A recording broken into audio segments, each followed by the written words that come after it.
Hey there guys, I wanted to make a video today about the importance of self-love in terms of really being with ourselves. So today we went to our favorite lake. It was quite flooded, which was something new to see, and we were walking and we came across just some internal dynamics, and we began talking about this, and I felt this is something really important for all of us at this time, because we want to form relationships. We all do. We want to be in the new. We want to have enlightened communications, and this is all a part of the new reality we're creating, this new earth. But the thing is that a lot of us are sometimes still trying to please another person or please people in general. This is an old habit. This is an old perpetual pattern. So what's taking place is this realization of what it means to really be alone, which really isn't being alone. You can be with another person and you feel like alone, or you can be in a crowd and you still feel like alone. But the thing is, the moment when we will begin to realize that when we allow ourselves to be authentic in our aloneness, then we can really start forming these new relationships, because they're going to come from a place of intensity in our own authenticity. So we're really going to be deep in who we are. We're going to be deep in our self-expression. And recently I was asked about, to talk more about self-love, and sometimes people have this idea that you need to be at a certain level to be able to be in a form of perfection so you can pass your service on. The thing is that you just need to be aligned with who you are, and that's all the perfection you need in each moment, and it's going to continue to change. But if we won't know how to be in this aloneness, which will be fully filled with spirit, is we will continue to form relationships from something that will kind of be more like filling this gap. And we're going to always engage in some form of control, whether it's hidden or it's more repressed, or it's very apparent, sometimes very much dominant. But the thing is that when we're going to learn to be really alone, when you can just be with you and nature, your temple. Today I received this beautiful guidance about the new era which we're entering, and I was full of goosebumps, which was leave your churches, leave your anything that's like external, and move into the sacred temple of nature. So this is what a lot of individuals are still doing. They're going to churches and these temples and synagogues and all of that.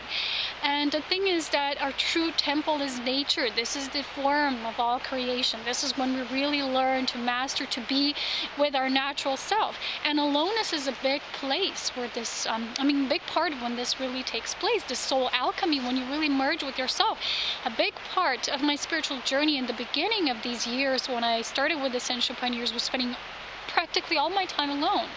And then you start forming new relationships, and still, no matter where you are in your own internal evolution and expansion of the soul, you can still feel that sometimes these old parts of you want to be kind of in conflict with each other. So let's say you have different wishes. One wish is, I want to be alone, I want to be in a form of receiving, because when you're alone, you're not really alone.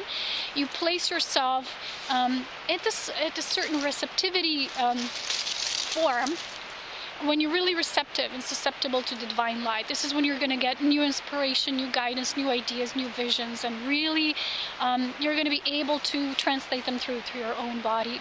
And a lot of the times when we're just rather in a relationship and share, when we're supposed to be in that alone mode, we're just filling the gap, and we're doing something from an automated mode, like an automatic pilot. So when we're going to start really feeling and tuning in, and our mastery lies within this balance, middle path of living our higher self and our human self, merging together, kind of like coming to this mode of merge, so that we know how to be our higher self. We know we have this wisdom, we carry this knowing, but we also know how to live it in human form. So a lot of times we need to balance this, to be authentic the way you are, and aloneness is a big part of it, because this is when you're in the mode of receiving purely through spirit.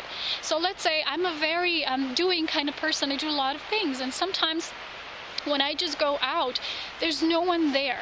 There's no emails, there's no people wanting things or asking me to do things or to talk about things, There's nobody else, there's just me and nature. And for me, this is me and Holy Spirit. I can be one with creation, and I always receive so much, so I can pass it on, so I can be of greater service. So this is for the greater good, choosing to be alone, but I'm full in my aloneness. So when we learn to be full in this aloneness, we no longer make decisions. I'll rather just spend time with somebody to to just fill the gap. So I'm not saying we need to be alone all the time, but when we're going to really learn to make our decisions from a space when we're fully whole, complete, then we will listen to our heart. Sometimes we will just guide it to be alone, maybe even for a week. It's not about how much time you need to be alone, it's how you're guided. And sometimes we're going to be more invited to co-create with others and to play. But if we're not authentic in the way we express ourselves, in the way we are, then we're going to make decisions that won't always just be between us and our soul. So pure source, because other people and their choices and their decisions or opinions and how they are, a lot of times this is not the same. For example, I love my mother. She's a great divine companion to me, but we're not always the same. And maybe sometimes she likes things more in a routine kind of way. I like them more, always explore, always go to new territories. It's just different. So if I always take her with me, it's like I'm compromising a part of myself that wants to do something that can't do it that way. And it's not, oneness is not a place when we compromise. It's a place where we alchemize. And when we understand that we each have our own thing, we share something that is completely mutual when we really confuse each other. Let's say two people really love both the same thing. And when two people or more in a relationship, when they have something that's completely different, then they need to value, because you understand this. These aspects that we value within ourselves are all internal. So let's say you're not embracing a part of it in somebody who's maybe too routine for you.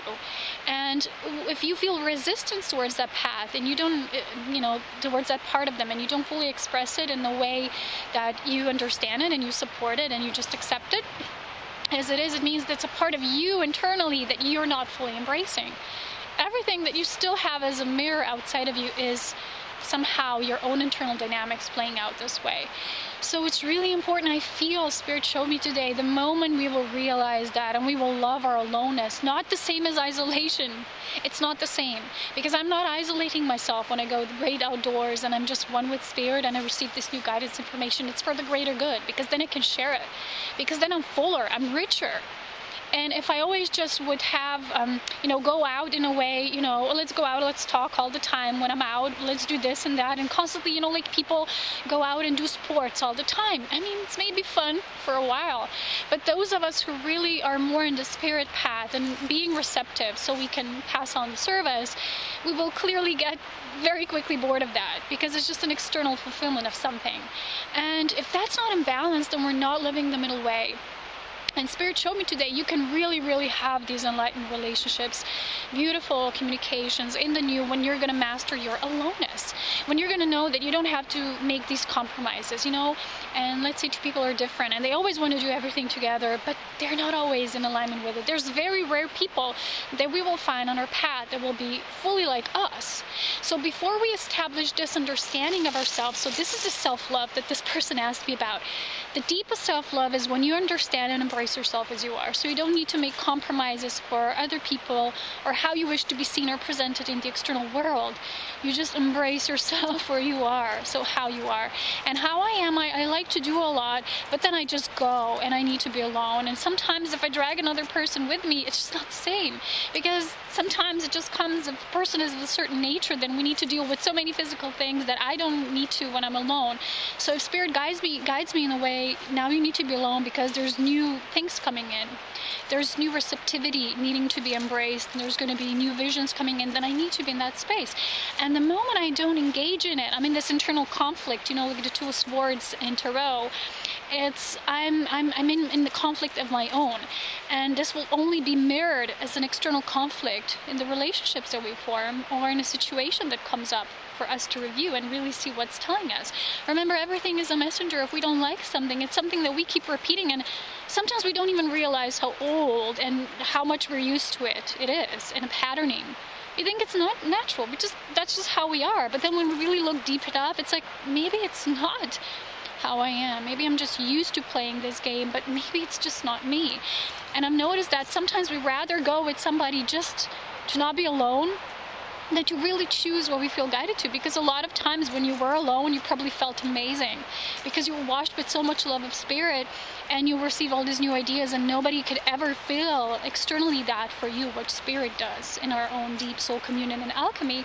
So we need that balance, you know, how to be in relationships, and then first how to be great in our aloneness, which is the basic foundation of self-love. Okay, my beloveds, this is a short message for today.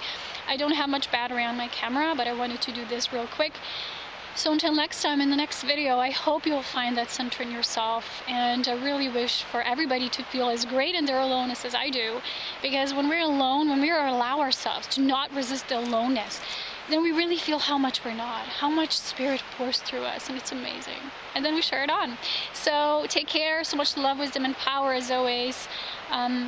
Until next time, bye-bye for now.